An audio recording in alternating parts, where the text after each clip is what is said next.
Работа ў кадры, пошук тэм і герояў для школьных медыа, а таксама знаёмства з сучаснымі фарматамі відэакантэнту. Семінар «Школьны медыа-цэнтр тэхналогіі і практыкі» прайшоў у Мінскім дзяржаўным палацы дзяцей і моладзі. Для ўдзельнікаў выступленні выкладчыкаў і студэнтаў, таксама майстар-класы па асновах фотажурналістыкі. Семінар накіраваны на павышэнне кваліфікацыі педагогаў-кіраўнікоў школьных медыа-цэнтраў і развіццё медыа-пісьменнасці у навучэнцаў.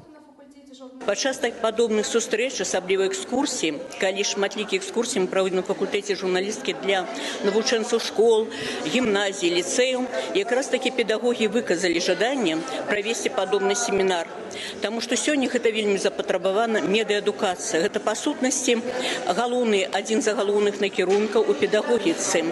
І менавіта медыаадукацыя, медыаасвета, медыаграмотнасць – гэта вельмі важны складник у житті кожной краины. Мы проводили мастер-классы, у нас каждый день практически какие-то соревнования, конкурсы.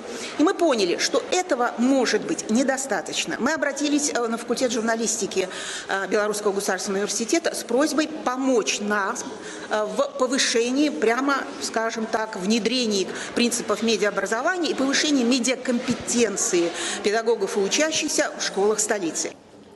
Усяго ў Мінску сёння каля 200 школьных медыа-цэнтраў. Яны адкрыты на базе школ, гімназій і ліцэяў сталіцы. Там школьнікі атрымліваюць як тэарэтычныя, так і практычныя навыкі ў рабоце прэс-службы.